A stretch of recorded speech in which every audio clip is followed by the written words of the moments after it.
Good morning and welcome to Earth Echoes with Amber Fields.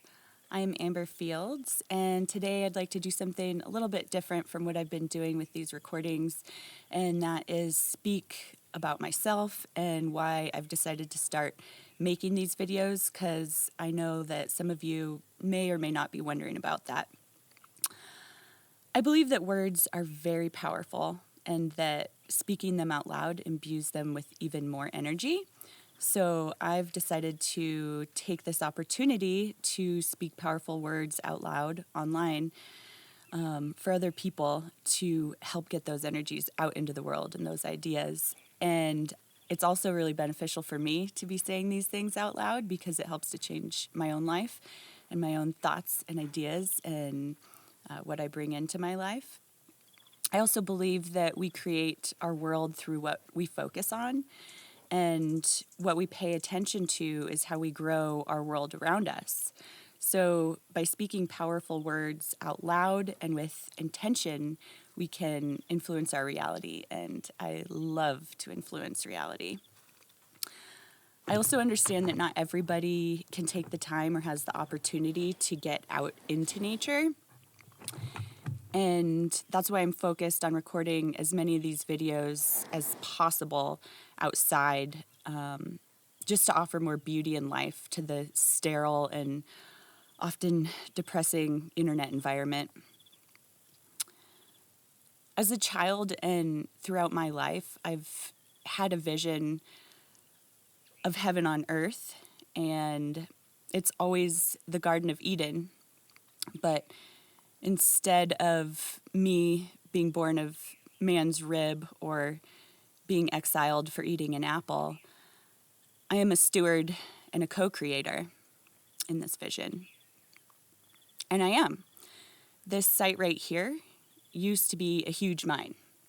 It was fractured rock, exposed earth, and tailing piles. But with a little bit of knowledge and a dream and determination, my husband and I have turned this piece of broken earth into something sacred that we love every day, and it loves us back.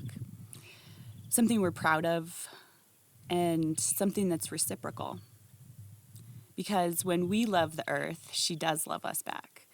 She responds to us, and the more we practice stewardship with her and communion with her, the more the earth and humanity can become what they deserve to be. Most cities are dead, devoid of vibrant earth energies, and these days I believe it's by design. We have the power to change that, and we must. We can include nature in our cities in ways that rejuvenate the earth and humanity's collective consciousness. Look, if I can turn a mine into a beautiful garden and an amazing flower garden and a future forest, then we can certainly do that within cities.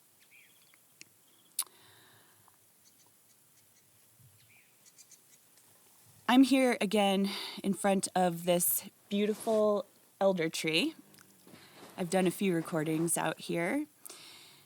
And today I want to talk about the wisdom that these trees have to offer about sacred life cycles, representing birth, life, decay, death, and rebirth. Death of the physical body, that is. Traditionally, people would plant elder trees in the very center of their space in their yard, and it was as a reminder of the qualities of life that life can hold. And it would really, as the seasons change, the elder tree changes with them and reminds us of certain qualities that are undeniable in life. And so in the springtime, which it is right now, you can sort of see that there are still some beautiful white flowers on the elder tree. In the spring, she's just dressed in her white dress with beauty of white flowers, and there's an abundance of pollinators buzzing around her and pollinating those flowers to later become elderberries in the summer. So in the summer, She turns purple with her elderberries, and there's an abundance that we see with summer. And then in the autumn, she sheds her leaves. The berries have all been eaten by my family or the birds.